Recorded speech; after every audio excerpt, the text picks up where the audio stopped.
Hello everyone, this is Globku. I've just been to a presentation here at Gamescom 2017 about Sword Art Online Fatal Bullet, the new JRPG from Bandai Namco. So we're obviously going to break down everything that we know so far. So for fans of the Sword Art Online games, this should be very familiar, because in structure, this game is very similar. It's a JRPG where you play by yourself with a party of NPCs, and you take on different challenges, different dungeons, and you kill a bunch of stuff. Co-op is also confirmed to be in the game, though I don't know exactly what that entails, or what are the limitations around co-op. That's something that we'll find out later.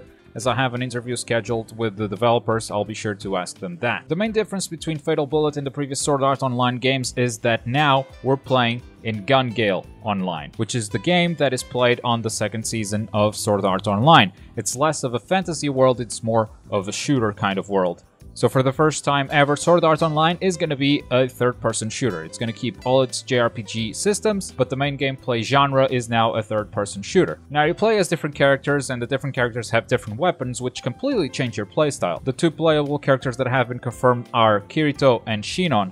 Shinon is a sniper, so you know what that means. A sniper means stand back and shoot targets from afar. While Kirito, because it comes from Sword Art Online, the video game, which is more of a fantasy setting and a lot of swords are used, he comes into this gun game and he chooses to pick up a sword. So his weapon of choice is the sword, but he does have a handgun as well. So these two characters will obviously have a very different playstyle. One of them chooses high vantage points to pick targets from a distance, while Kirito tries to get in close, dodging bullets, doing his best not to get hit, and then slashing up the enemy from close range. A way to do this is using a new mechanic they have implemented in the game called the Ultimate Fiber Gun. The Ultimate Fiber Gun, or UFG, is basically a grappling hook. You can use it to get to a higher place, into that vantage point that is perfect for a sniper, but you can also grapple the ground and use it as a movement ability. So for example, with Kirito, you could target the ground with the UFG to get in closer to an enemy faster than you would by simply running. Also, if used on smaller enemies, especially flying enemies, you can use that to knock them down. At first I thought this was going to be sort of a get over here ability like Scorpion does in Mortal Kombat. Get over here! But it's more like a knockdown. You hit the enemy with the UFG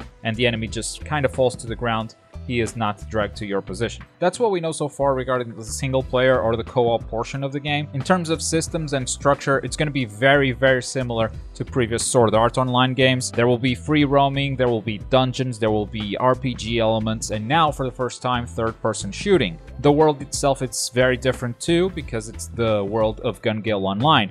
It's more of a post-apocalyptic, dark world, which is why when we see the trailer, the game looks kind of ugly. In action, it is actually a lot prettier than the trailer. Personally, I think the trailer did this game a huge disservice. It looks worse than it plays, I can guarantee you that. Online has also been confirmed. They haven't said much about it, but there will be online PvP, 4 characters against 4 characters, I assume in an arena somewhere. You will be able to choose a character from a complete roster of characters. We don't know the size yet, but I've seen Asuna and Leafa as companions to Kirito and Shinon in the single player portion of the game, so I assume they will also be playable characters in this online mode. And that's pretty much it so far. The game is coming out early 2018 for PC, PS4, and Xbox One. I believe PC will be digital only, so for those of you who want some physical copies, I think you're gonna have to stick with the console. But that's everything we know so far. Hopefully next week I'll be able to release an interview with the developers and we'll know even more. So subscribe to the channel if you haven't already. And for more coverage from Gamescom, check out this early gameplay that I got you guys from the new characters of Dragon Ball FighterZ. If you're in the mood for something else, click the video at the bottom. But as always, thank you very much for watching. My name is Globku, and I'll see you next time. Bye.